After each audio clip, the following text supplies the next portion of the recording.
ఏది తనంతట తానే నీ తరికి రాదు, శోధించి సాధించాలి. అది ధీరగుణం, సాధారణ వ్యక్తిత్వం కల అసాధారణ వ్యక్తి. వారి మాటలు, ఆలోచనలు ఎంతో మందికి స్ఫూర్తిగా నిలుస్తున్నాయి. వారే మన రాష్ట్ర ఉప ముఖ్యమంత్రి వర్యులు శ్రీ పవన్ కళ్యాణ్ గారిని వారిని మాట్లాడవలసిగా కోరుతున్నాం.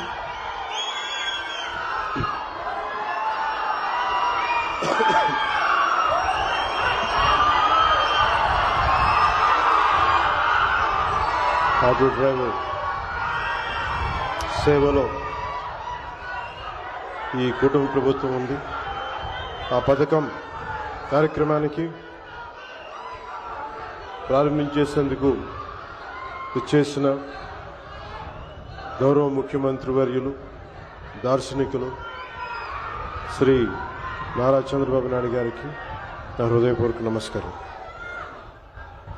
ఈ వేదిక పైన ఆసీనులైన గౌరవ మానవ వనరుల అభివృద్ధి, సమాచార సాంకేతిక, electronics and communications, real time governance శాఖల మంత్రివర్యులు సోదరులు శ్రీ నారా లోకేష్ గారికి,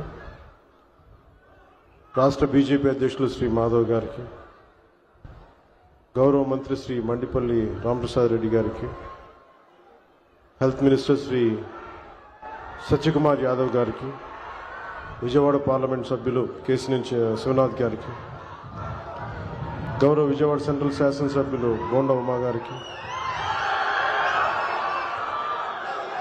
ఈ పథకాన్ని రాష్ట్ర ప్రభుత్వం ఉన్నతాధికారులు శ్రీ ఎంటి కృష్ణబాబు గారికి, శ్రీ మనీష్ కుమార్ సిన్హా గారికి, లక్ష్మీ షా గారికి, కలెక్టర్ వారందరికీ నా హృదయపూర్వక నమస్కారం. ఇతర ఉన్నతాధికారులకి అందరికీ కూడా హృదయపూర్వక నమస్కారం. ముఖ్యంగా ఇక్కడికి విచ్చేసిన మా ఆటో డ్రైవర్ సోదరులందరికీ, వారి కుటుంబాలకి, మీడియా మిత్రులకి పేరు పేరున హృదయపూర్వక నమస్కారం.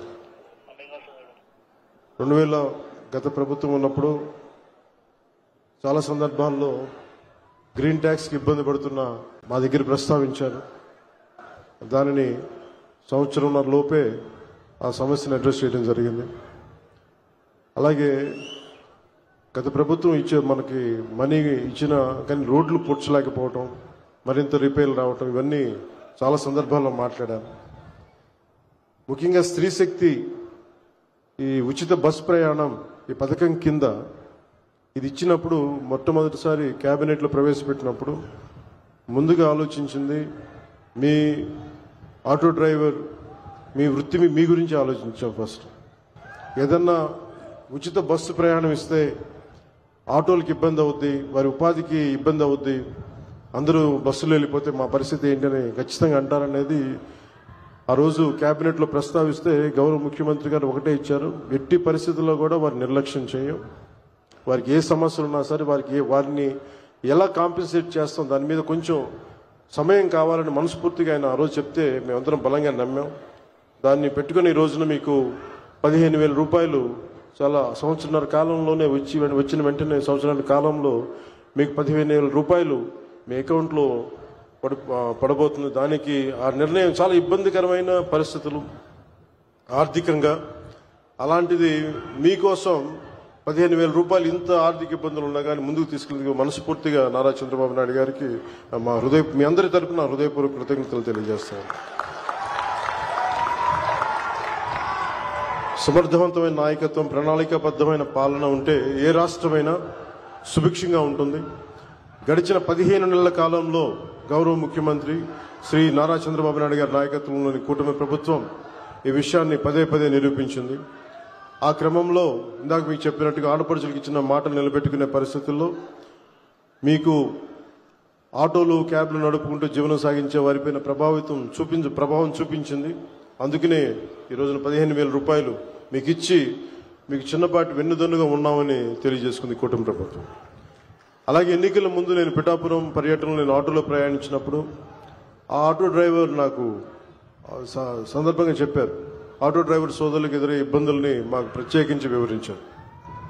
అలాగే ఈ రోజున ఆటో డ్రైవర్ సేవలో కార్యక్రమం ద్వారా స్త్రీ శక్తి పథకాలు మీకు జరుగుతున్న నష్టాన్ని భర్తీ చేసే ప్రయత్నం చేస్తూ అర్హులైన ప్రతి ఆటో డ్రైవర్కి ఈ రోజున 15,000 జమ చేస్తూ దాదాపు 2 లక్షల దాదాపు 3 లక్షలు ఇంకా సరిగ్గా చెప్పాలి 2,90,000 మందికి ఈ ఆటో డ్రైవర్ సేవల పథకం ద్వారా లబ్ధి చేకూరుండగా మీ అందరి కోసం ప్రభుత్వం ఆర్థిక ఇబ్బందులు ఉండి 436 కోట్ల భారాన్ని ఈ రోజున రాష్ట్ర ప్రభుత్వం చాలా ఆనందంగా మోస్తుంది. అంటే మీకు ఈ చిన్నపాటి ఊతం ఇవ్వగలిగితే అది భారం అయినప్పటికీ కూడా మీకు ఆనందంగా మోస్తుంది ఈ ప్రభుత్వం. ప్రజల సమస్యలు విని వాటిని పరిష్కరించడమే కుటుంబ ప్రభుత్వం లక్ష్యం. ఇచ్చిన మాట నిలబెట్టుకుంటూ వాగ్దానాలను కార్యరూపం దాల్చుతూ ముందుకు సాగుతూ ఉన్నాం. ఆటో డ్రైవర్లకు అండగా నిలబడి వారి జీవనోపాధి కాపాడటం కోసం కుటుంబ ప్రభుత్వం బాధ్యతగా భావిస్తున్నాం. సమర్థవంతమైన నాయకత్వం ఉంటే ప్రజల జీవితంలో చాలా నిజమైన మార్పు తీసుకురావచ్చు అనేది మరోమారు ఈ పథకం మరోసారి రుజువు చేస్తూ ఉంది. అలాగే మీకు ఇంత కష్టాల్లో కూడా మాకు సహకారం అందిస్తున్న గౌరవ ప్రధాని శ్రీ నరేంద్ర మోదీ గారికి మనస్ఫూర్తిగా ధన్యవాదాలు తెలియజేసుకుంటూ ముఖ్యమంత్రి శ్రీ చంద్రబాబు నాయుడు గారి నాయకత్వం భవిష్యత్తులో మీకు ముఖ్యంగా ప్రజలతో పాటు మీకు ప్రత్యేకించి ఆటో నడుపుతున్న సోదరుల కుటుంబాలకి మీ అందరికీ కూడా మేము అండగా ఉంటామని తెలియజేసుకుని సెలవు తీసుకున్నాను. జై హింద్. ధన్యవాదాలు.